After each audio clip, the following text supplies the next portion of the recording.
C'est un coup à bord digne de la chaleur africaine que la 20e circonscription électorale a réservé au ministre d'État Abdoulaye Bio Tchané, secrétaire général national du Parti Bloc républicain. Parti de la 19e dans le cadre de sa tournée, c'est un cortège de véhicules qui a accompagné le SGN et sa délégation depuis l'entrée de la ville jusqu'à Misserté, où l'attendait dans la maison des jeunes aux couleurs du Bloc républicain une grande foule de militants venus des communes d'Adjoum, Akpromisserté, Avrankou, Bonou et Dangbo. Après le mot du président du comité d'organisation, les militants ont eu droit à la parole pour dire à leur premier responsable du parti ce qu'ils avaient sur le cœur.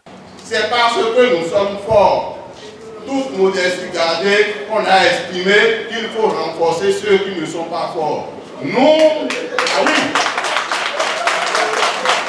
c'est parce que nous sommes forts.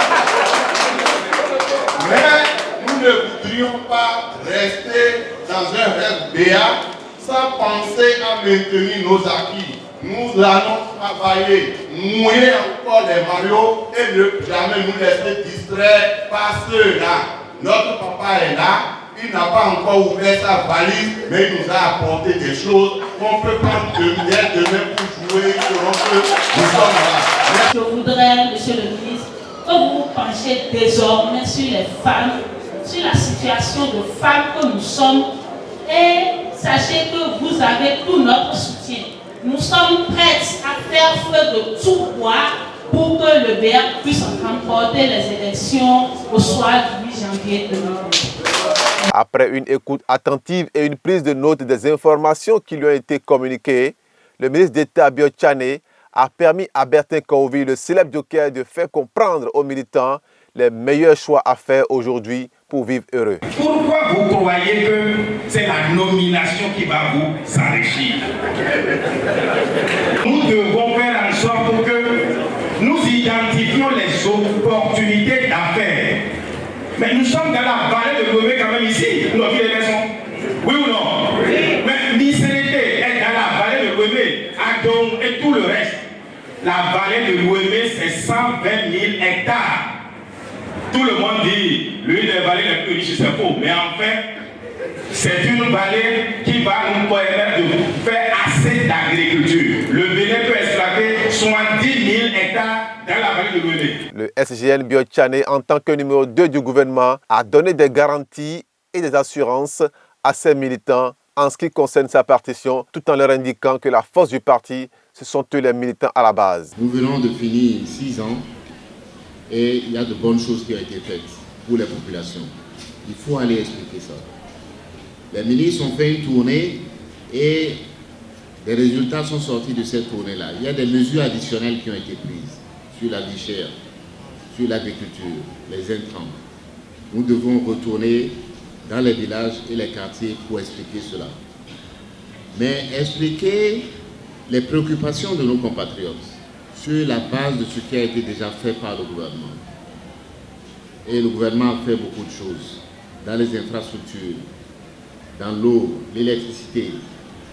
Il y a des cantines scolaires un peu partout. Aujourd'hui, sur 100 enfants qui vont à l'école primaire, à la fin de l'année scolaire dernière, 75 mangeaient à l'école avant de rentrer. Le président Talon a demandé que le gouvernement s'assure que pour la prochaine rentrée, tous les enfants mangent à l'école avant de rentrer.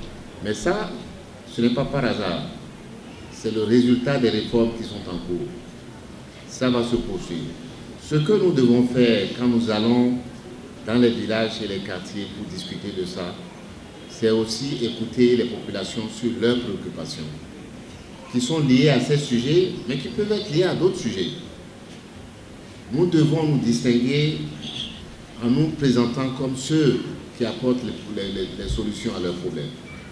Et ces problèmes, c'est le développement.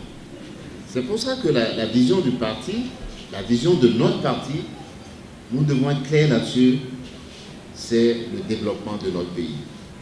En ce qui concerne les mutations et les affectations punitives, c'est une décision ferme du gouvernement qui a interdit cela à tous les ministres. Et c'est une disposition particulière que le chef de l'État suit lui-même personnellement. Donc je vous donne là ma garantie que chaque cas qui va nous être reporté, nous allons traiter ça.